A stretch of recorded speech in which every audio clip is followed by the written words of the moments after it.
ಇಂತಹ ಇತಿಹಾಸ ಪ್ರಸಿದ್ಧದ ಮೈಸೂರು ದಸರಾದ ಇತಿಹಾಸ ಆರಂಭವಾಗುವುದು ಕೊಪ್ಪಳ ಜಿಲ್ಲೆಯಿಂದ ಎನ್ನುತ್ತಿದೆ ಇತಿಹಾಸ. ಚಿನ್ನದ ಅಂಬಾರಿಯ ಮೂಲವು ಮಹಾರಾಷ್ಟ್ರದ ದೇವಗಿರಿ.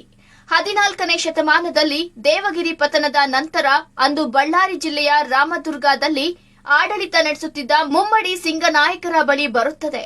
ಮುಮ್ಮಡಿ ಸಿಂಗನಾಯಕ ನಂತರ ಕಪಿಲರಾಯ ಈ ಅಂಬಾರಿಯನ್ನು ಜೋಪಾನವಾಗಿ ಕಾಪಾಡುತ್ತಾರೆ. ಇದೇ ವೇಳೆ ಈಗಿನ ಹೇಮಗುಡ್ಡದಲ್ಲಿಯ ಕೋಟೆಯಲ್ಲಿ ಶ್ರೀ ದುರ್ಗಾ ಪರಮೇಶ್ವರಿಯನ್ನು ಪ್ರತಿಷ್ಠಾಪಿಸಿ ಅಲ್ಲಿ ಪ್ರತಿ ವರ್ಷ ವಿಜಯದಶಮಿ ಸಂದರ್ಭದಲ್ಲಿ ದಸರಾ ಆಚರಣೆ ಮಾಡಲಾಗುತ್ತಿತ್ತು. 1327ರಲ್ಲಿ ದೆಹಲಿ ಸುಲ್ತಾನರ ದಾಳಿಯ ನಂತರ ಕಪಿಲರಾಯನ ಮಗ ಗಂಡುಗಲಿ ಕುಮಾರರಾಮನು ತನ್ನ ಆಸ್ಥಾನದಲ್ಲಿ ಅಂಬಾರಿಯನ್ನು ತನ್ನ ಮಾವಂದಿರಾದ ಹಕ್ಕ ಬುಕ್ಕರಿಗೆ ನೀಡಿದ್ದಾರೆ. ಹಕ್ಕ ಬುಕ್ಕರು 1336ರಲ್ಲಿ ಆನೆಗೊಂದಿಯಲ್ಲಿ ವಿಜಯನಗರ ಸಾಮ್ರಾಜ್ಯ ಸ್ಥಾಪಿಸುತ್ತಾರೆ.